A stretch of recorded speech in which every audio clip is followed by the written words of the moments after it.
à tous, très content de vous retrouver pour un nouvel épisode du CQFR. On est lundi, je suis avec Shai. Shai qui est malade, il s'est porté la poisse, mais Shai, même malade, il est toujours là. Vous avez dit, il est indéboulonnable.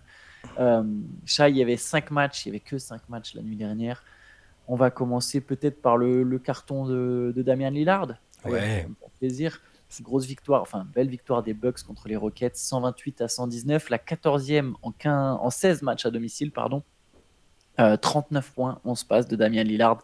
Les Rockets restaient sur 5 victoires de suite avant de tomber contre les Bucks. ouais, c'est peut-être le meilleur match de Lillard sous le maillot des Bucks, non? Qu'est-ce que t'en penses? Ouais, il avait déjà fait un autre carton. Après, ouais, 30. Ouais, Hmm. ouais, oui, on Là, peut dire que avec les passes, l'adresse, je pense l'adresse, que ouais, tout mis et- ensemble. voilà, là, ça ressemblait à parce que pour le coup, étant bien grippé, comme tu l'as dit tout à l'heure, j'ai pu regarder un peu les matchs cette nuit et ceux de fin de soirée. Et pour le coup, ouais, j'ai trouvé Lillard vraiment bien. Pardon. J'ai trouvé Lillard vraiment bien et je pense que c'est son meilleur match avec Milwaukee. Il a commencé très fort. Il a commencé déjà dès le premier carton. Il était à 15 points, 5 passes.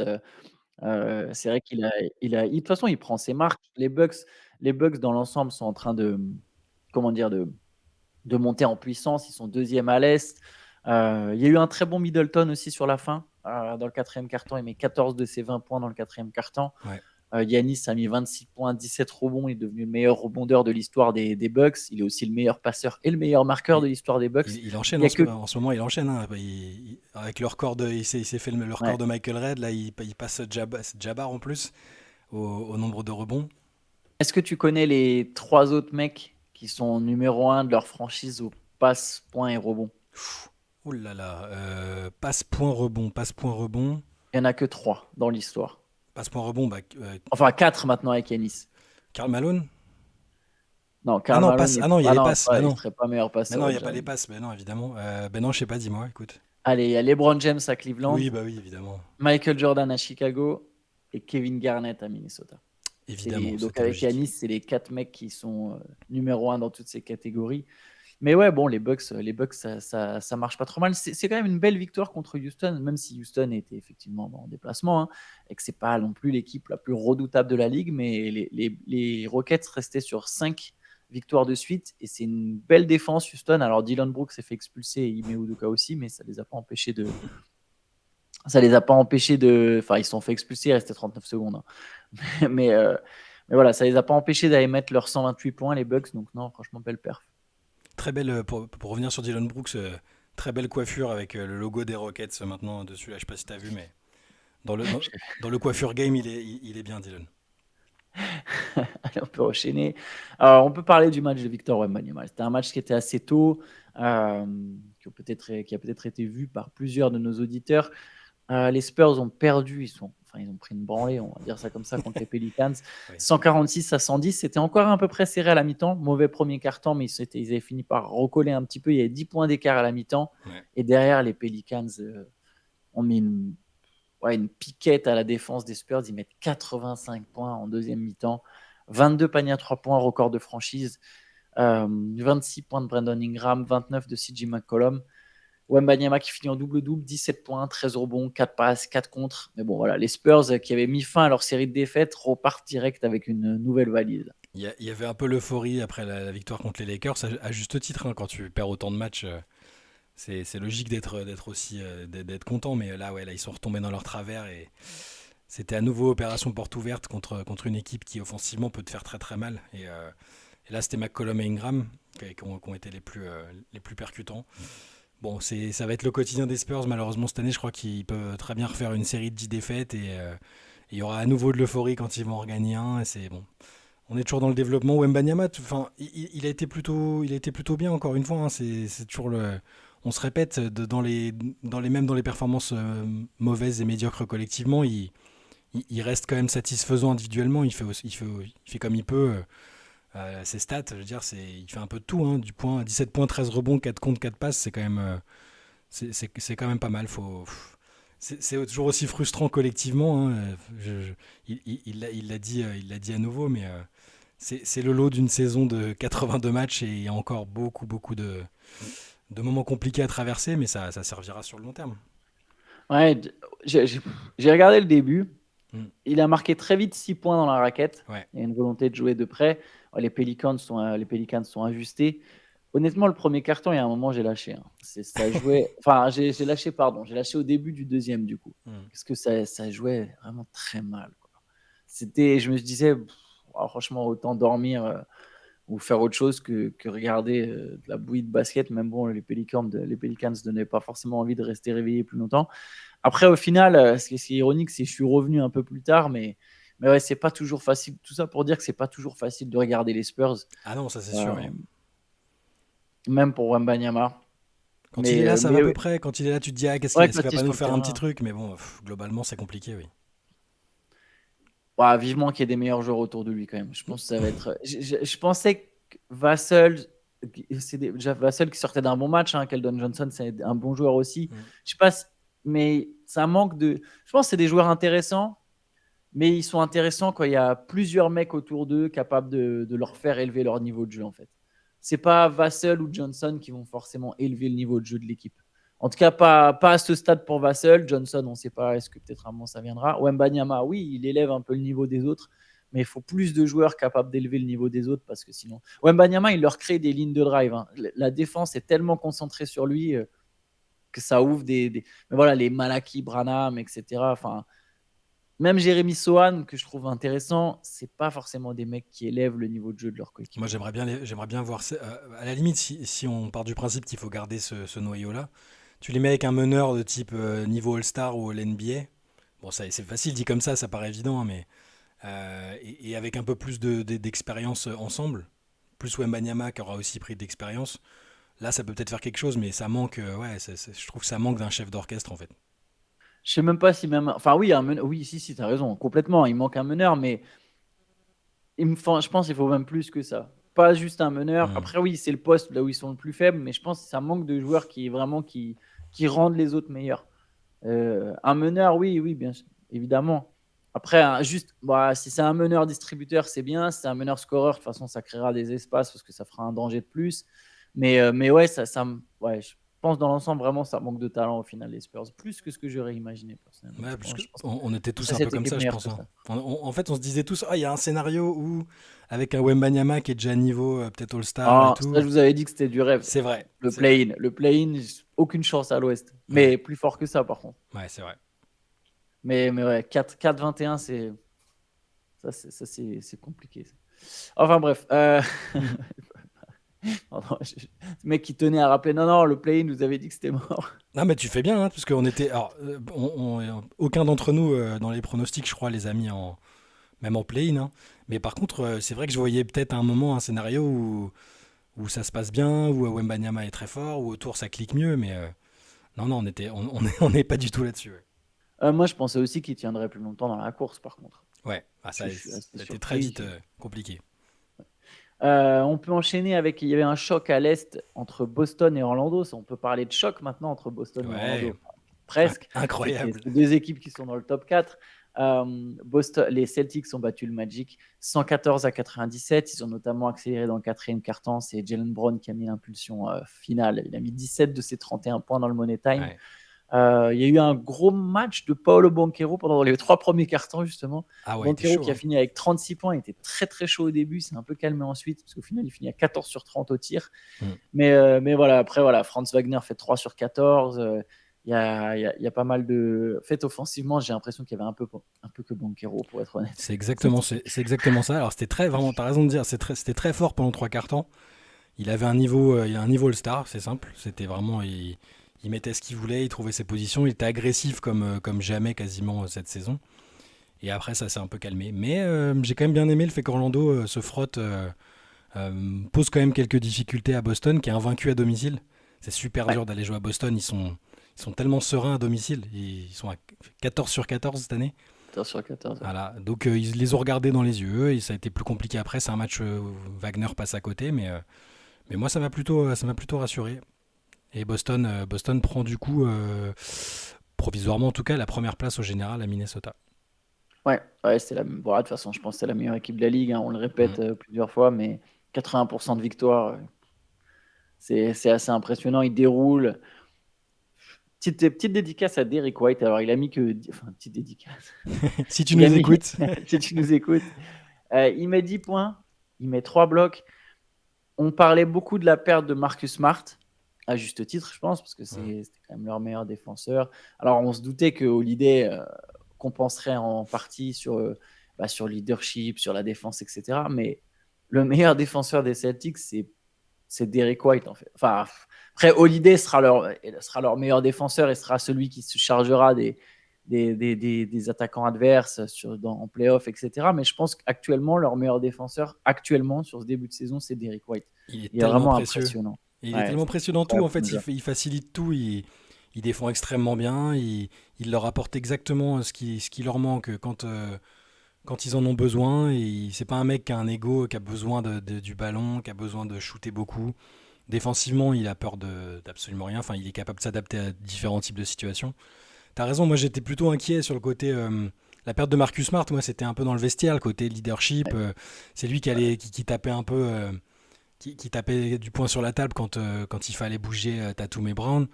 Mais enfin, la solution, elle était en interne. Et en plus, on dit ça alors qu'il y a Jrue Holiday qui, une fois les playoffs venus, sera peut-être justement plus le général de défense, le mec, le plus gros défenseur. Mais Derrick White, il est souvent. Les joueurs, quand tu les écoutes dans les différents podcasts et interviews, ils te le citent souvent dans les joueurs les plus sous-cotés de la ligue.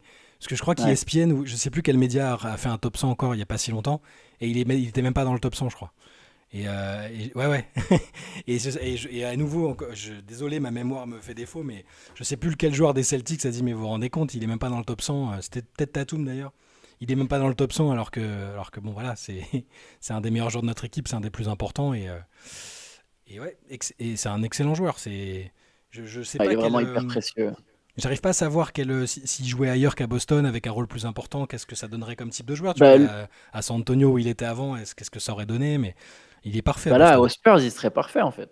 Ouais. Tu vois, c'est pas vraiment un meneur, mais c'est un mec qui te rend les autres meilleurs, quoi. Mm. Bon, après, il a joué aux Spurs, hein, il était déjà pas mal aux Spurs. Là, mais je pense dans n'importe quelle équipe, il serait bon. C'est comme les Caruso. Ces joueurs, tu les mets n'importe où, ils vont s'adapter, ils vont trouver un rôle. Je pense qu'ils seraient bons partout, à mon avis. Ouais. Mais ouais, franchement, très précieux, Caruso. Autre match, et puis c'est une fin de série historique. Alors, victoire des Warriors contre les Trailblazers, 118-114.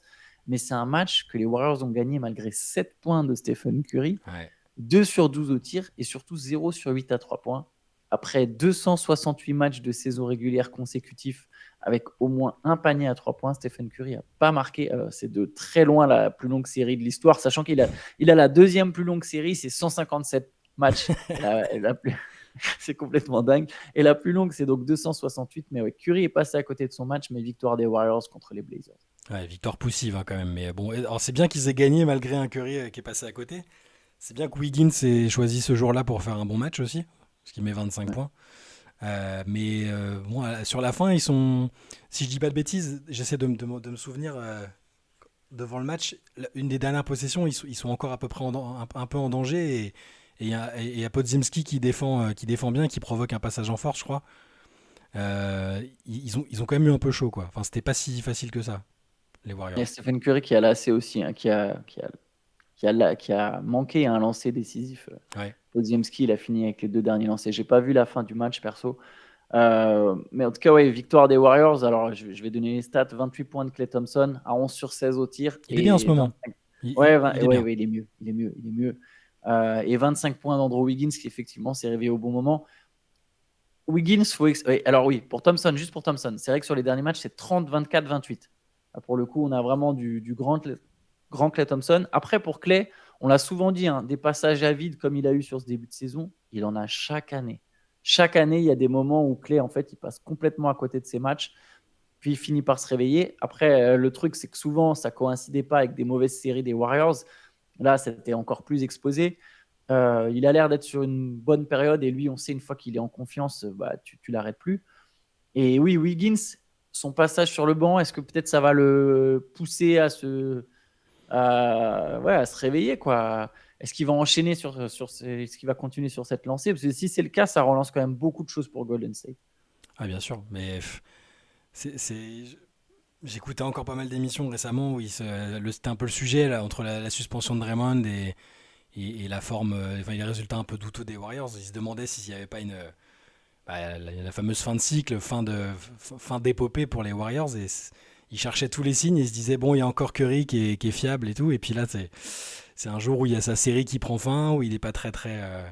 Bon, il avait fait un bon match avant, hein, Ah, c'est il pas. sortait d'un très gros match Voilà. avant, quand même. Il sortait d'un match à 37 points Mais il disait, en bon, back-to-back. Wiggins a plus l'air dedans, on sait pas trop ce qu'il avait eu.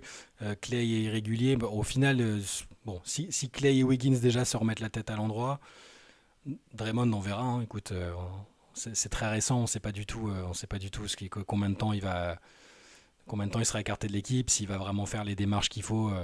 D'ailleurs, on n'a pas de nouvelles sur exactement ce qu'il doit faire. On ne sait pas du tout. Je pense que je pense qu'on le reverra peut-être pas avant 2024 du coup, parce Ouais, je qu'on est pense pas. déjà le 18 décembre. Enfin oui, c'est même sûr. Du coup, il n'y a Hmm. pas encore, il y a rien de précis. Parce que c'était bien, ce qui Euh, était bien avec Kyrie, c'est que quoi qu'on pense des trucs qu'il devait faire, parce que ça pouvait être un peu farfelu, passer 10 jours à la synagogue de Brooklyn, je sais pas quoi, il y avait des trucs un peu. Mais bon, on savait à peu près ce qu'il devait faire et les trucs qu'il devait remplir avant d'avoir le droit de revenir. Là, Draymond, on ne sait pas. Est-ce que un stage de gestion de la colère, enfin, bon, c'est un autre sujet, mais ça reste important parce que là, enfin, ils ont gagné de 4 points contre Portland, quoi. Enfin, c'est pas. j'ai j'ai vu un truc sur Draymond d'ailleurs. Euh, je me souviens plus de quel podcast ça vient.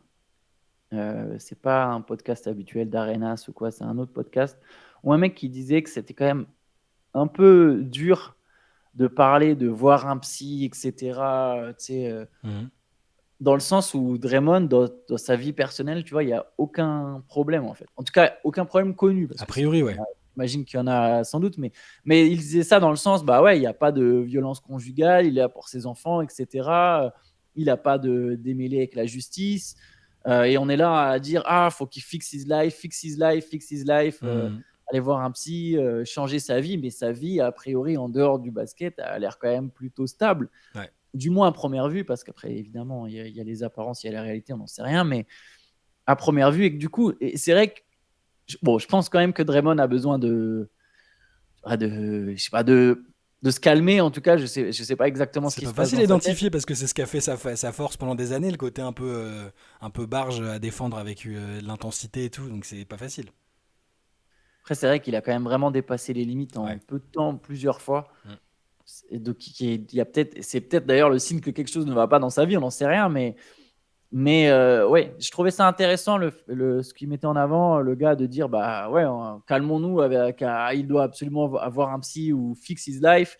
Enfin, a priori, il n'y a que au basket sur le terrain qu'il a pété quelques câbles. Mais bon, c'est vrai que bon, il y a la patate sur Jordan Poole. Non, c'est plus. Je me demande si c'est pas plus les Warriors qui doivent vraiment réagir dans cette affaire. Bah, après, c'est lui qui doit changer, bien sûr, Mm. mais euh, peut-être que eux peuvent mettre la vis, enfin serrer la vis, qui fera que Draymond retrouvera un peu de sérénité sur le terrain. Mais bon, tu as raison, on est loin de savoir à ce sujet. On n'a aucune idée pour l'instant de ce qui va lui être demandé. Donc, bon, à suivre. Dernier match de la nuit, c'était la victoire des Suns contre les Wizards, 112-108. Phoenix qui s'est repris, il n'y avait pas Bradley Beal qui sera absent plusieurs semaines. Hein. Ouais. Décidément, le Big Three des Suns jouera très très très peu de matchs ensemble avant les playoffs, si playoffs il y a. Mais victoire, hein, avec notamment un gros comeback dans le quatrième quart-temps Mm. mené par Devin Booker. Il a marqué 11 de ses 27 points dans le quatrième quart-temps. Il lâche aussi 8 passes décisives. 28 points pour Kevin Durant. Voilà, le duo Booker-Durant, on sait que ça marche plutôt bien. Alors, ils ont galéré, mais ils ont quand même battu Washington. Ouais, c'est ça. Booker, il était très maladroit avant le dernier carton. Il s'est bien repris et KD a été important aussi à la fin. KD fait un dunk et un panier à 3 points dans la dernière minute, j'ai envie de dire, mais pareil, ma mémoire est un peu, un peu Ouais, il y floue. a un dunk clutch, je l'ai vu celui-là. C'est ça, Il il y y a a un le dunk dunk et clutch. il met un tir à 3 points important aussi. Mais ouais, ça n'a pas été facile, hein. Ils ont été menés de 16 points, je crois, à un moment. Ils avaient du retard, ils ont dû cravacher un peu et ils se sont repris. Daniel Gafford a fait un très bon match pour Washington, je trouve. Une fois n'est pas coutume, on va dire du bien d'un des joueurs des Wizards. 26 points, 17 rebonds. On peut même en ajouter la deuxième. Hein. Tyus Jones a noirci la feuille. 22 points, 4 rebonds, 11 passes, 6 interceptions. Mon gars Tyus Jones, s'il vous plaît, À 9 libérez-le. sur 15 au tir. Ouais. Libérez-le. Très bien aux Spurs, lui aussi, là, Ah bah voilà, tiens, c'est bien. Bah, avec à son la place frère. de son frère, ouais. Et alors Bilal Koulibaly a eu moins d'impact que lors de ses dernières sorties, puisqu'il fait il fait un très bon mois de décembre statistiquement et même en dehors. À chaque fois, il apporte quelque chose, indépendamment des résultats, des mauvais résultats des Wizards. Là, un peu plus discret, 20 minutes, 6 points, un rebond, une passe. Impact un peu limité, une fois n'est pas coutume pour Bilal. Mais les Suns, tiens d'ailleurs, qui ont signé Théo Malédon. T'as vu? J'avais pas vu. Ils ont signé Théo J'avais Malédon. pas vu. Ça m'a surpris, mais c'est bien, c'est une bonne nouvelle parce que je t'avoue qu'après l'avoir vu être coupé par Charlotte, j'étais un peu. Je me demandais où est-ce qu'il allait pouvoir rebondir. Bon, en Europe, évidemment, ça tombe sous le sens, mais j'étais pas sûr qu'il puisse être repris en NBA. Et au final, il a un two-way contract avec les Suns. Donc il aura au moins un peu sa chance, je pense. J'espère qu'il aura quelques minutes avec les Suns. C'est plutôt bien pour lui, en termes d'expérience, d'arriver dans un groupe comme ça c'est un contender, hein, Phoenix. Donc Bah j'espère ouais, qu'il mais aura clairement. l'occasion de se montrer. Bah oui, bah là, tu vois, tu me l'apprends. Moi, je trouve ça intéressant parce que c'est la première fois de sa carrière en fait Mm. qu'il va jouer pour une équipe forte. Ouais. Et je pense que c'est mieux pour lui. Je pense que c'est mieux pour lui de jouer avec des joueurs forts. Après, bon, la signature, j'imagine qu'elle intervient justement parce qu'il y a la blessure de Bradley Beal. Mm. Et ça sous-entend que bon, potentiellement, dès que Bill revient, il jouera plus. Enfin, il jouera peut-être plus du tout. Enfin, il sera peut-être coupé par les Suns. Mais ouais, ça peut être cool. Faut que vite il gagne ses minutes en fait. C'est ça le problème, c'est que tu es vite sous pression. Il faut que lui, sur ses premiers matchs, il se fasse direct remarquer pour intégrer la rotation. Après, c'est vrai que les postes d'arrière aux Suns, il n'y aura pas beaucoup de minutes quand il y aura Bill et Booker. Mm. Mais là, il a l'occasion peut-être de se montrer, ouais, d'aller chercher un contrat. En tout cas, je pense que c'est bon pour lui de jouer dans une équipe compétitive et pas dans des équipes en C'est reconstruction. clair. Il ne peut pas s'illustrer. J'ai l'impression que le profil de certains joueurs européens, tu ne peux pas t'illustrer dans des équipes comme ça. Tu as une mentalité presque trop collective. Dans les équipes comme ça, faut être Cam Thomas, tu vois. Ouais, c'est clair. Faut être le mec qui arrive et qui score à fond et qui est juste là pour scorer et pour se montrer, tu vois. Et j'ai pas l'impression que nos joueurs, les Kylian Hayes, les Théo Malédon, je pense pas qu'ils aient complètement ça en eux, tu vois. Moi, ça peut être plus intéressant dans des équipes compétitives. Surtout que Malédon, sa première saison, enfin au début avec OKC, c'était quand même, si je dis pas de bêtises, je crois que c'est le rookie français qui a la meilleure moyenne de points Ouais. de l'histoire des Ouais, mais rookies même pas français 15 points par match ouais, non plus, quoi. voilà, dans un contexte particulier, mais on a vu que ça pouvait être un joueur NBA. Tu vois, c'est pas, il était pas à la masse, il est capable de faire des choses. Donc, je suis curieux de voir s'il aura des opportunités, s'il va pas plus jouer en G-League qu'en NBA. J'espère vraiment qu'on va pouvoir le voir. Ce serait vraiment bien pour lui. Ouais, t'as raison. Et pour Bilal Koulibaly, ça faisait 7 matchs consécutifs où il dépassait la barre des 10 points, Mm. ce qui est quand même étonnant pour un rookie à la base défensive qui sort du banc. Ouais, Donc, c'était quand même des très très belles perfs. Il était sur 2 matchs de suite à plus de 15 points. Et là, effectivement, 2 sur 7 au tir. Il a manqué d'adresse à 3 points. Il a pris sur tous les 3 points. Pas de bloc, pas d'interception, ce qui est aussi assez rare pour ouais. Bilal. Mais bon, voilà, il y a des soirs. Mais justement, on nous demandait, c'est marrant parce qu'on nous demandait, je crois que c'est Pierre Salzman Crochet sur Twitter qui nous demandait. Est-ce que ça nous paraissait jouable que Bilal soit rookie du mois à l'Est? Sur le coup, je m'étais dit, oh, ça va être compliqué quand même. Et en fait, ces stats, elles sont vraiment excellentes, hein. Depuis décembre, bah, comme tu l'as dit, avec des bons matchs au scoring, dans les autres catégories statistiques, il arrive à remplir aussi. On le sait, c'est un joueur super actif. Il est vraiment productif depuis le début du mois. Donc, bon, à l'Est, il y a les Il Raquez. y a Rémi Raquez. Ouais. Voilà. Donc, Rémi je pense que ce sera plutôt ce mec-là, un mec comme ça. Mais c'est pas inintéressant de voir, de se dire avec ce qu'il fait, il est pas si loin que ça de la conversation. Ouais, c'est vrai. Ouais, non, clairement, tu as raison. Il est dans la discussion. Après, voilà, il y a les Raquez et les Miller. Je pense qu'eux, ils vont se partager le trophée quasiment toute la saison à l'Est, sauf si Ozar Thompson faisait un énorme mois à un moment. Mais j'ai l'impression que ça leur est promis. Mais tu as raison, ouais, il sera dans la discussion. Mm. Et lui, pour le coup, il fait vraiment une vraie belle saison, Bilal Koulibaly. Ouais. Bah, la moyenne de points, d'ailleurs, dont on parlait, Bilal Koulibaly, il est à 9,4. Bon, Wembanyama va l'exploser de toute manière. Mais Wembanyama, il est à presque 19, donc il aura le record. Mais Koulibaly sera pas loin. Il peut potentiellement être pas loin Ouais. d'avoir la deuxième meilleure perf de l'histoire pour un rookie français au nombre de points. Et ça, pour le coup, je pense qu'on l'attendait pas, quoi. Yes. Bon, bah écoute, je te propose qu'on termine là-dessus. C'est vrai qu'on n'a pas parlé des matchs de ce week-end. Je ne sais pas s'il y a un truc forcément marquant où tu retiens. Il y a eu la Ah perf de si. Keegan Murray, Ah peut-être. oui, ah ouais, incroyable. Qui Ouais. gagnerait avec Steph Curry qui apprend en direct alors que le match n'est pas terminé, que lui, enfin le match des Warriors est terminé. Et ils lui disent, ah, t'as vu, il est en train il shoot à 12 sur 13 à 3 points. Et Curry, quoi, il est en train de faire quoi? Et oui, qui gagne Murray 47 points, c'est ça? à 47 points. 47 points à Gros 12 soir sur 15. Kylian Murray. 12 sur 15 à 3 points. Le gars est sophomore. Il est... Déjà, on l'avait. Franchement, ses playoffs l'an dernier, déjà contre les Warriors, il avait été vraiment très bon. Et sa saison rookie, c'est vraiment un super joueur. Enfin, Sacramento a vraiment, a Ouais, vraiment tiré le gros lot. C'est un excellent joueur. Et là, le 12 sur 15 à 3 points, il était violent. Hein. Catch and shoot, boom, il a une confiance incroyable. Ouais, moi, c'est ce que j'avais retenu du week-end. Mais je crois que c'est le samedi. Il y a eu pas mal de perfs, de gros cartons et de perfs solides. Hein. J'ai plus tout en tête parce que je suis un peu le dans le samedi, brouillard. je me Mais souviens pas. voilà. Je me souviens de la victoire du Thunder contre les Nuggets. Oui, Yusek oui, oui. Kuka a fait un Alors gros si, il y a eu deux game winners, un au buzzer de Jimmy Butler, qui avait un dit, chez Gildeus tu sais, en Alexander. début de saison, il avait, enfin, en novembre, il avait raté un game winner contre les Knicks. Il avait dit, ah non, mais le prochain que j'aurai, notez-le, je vais le mettre. Et là, il l'a fait. Et Shai Gilgeous-Alexander qui met un fadeaway contre Denver, justement. Euh, Super victoire du Thunder d'ailleurs. avec 9 contres pour Chet De Holmgren. Chet Holmgren, ouais. Incroyable. Il a frôlé le Ouais, ça, un triple-double avec compte de des contres. triple-double. Ouais. Ouais. Ouais. Donc, Ouais, ouais, quel ouais. joueur. C'était un, Très c'était belle un- équipe du il Thunder. s'est passé des Pardon. choses. Ouais, bah, c'est très bien qu'on ait abordé Voilà. brièvement à la fin.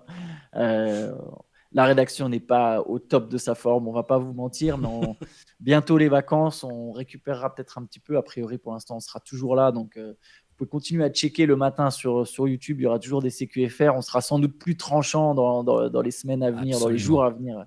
Il y a un moment où on récupérera un petit peu. Écoutez, en attendant, on se retrouve pour un podcast cet après-midi. Ouais, On verra si Shai, tu tiens le choc. C'est le mais, suspense. mais évidemment. Tu peux être mis au repos. Il peut y avoir next man up. Euh, Non, ça va tu as aller. le droit Ça va aussi aller. de te Je reposer. serai de la partie. T'inquiète pas. D'accord. Donc, podcast cet après-midi avec Shai, avec Théo. Et on se retrouve demain pour un nouveau CQFR. Ciao à À tous. demain.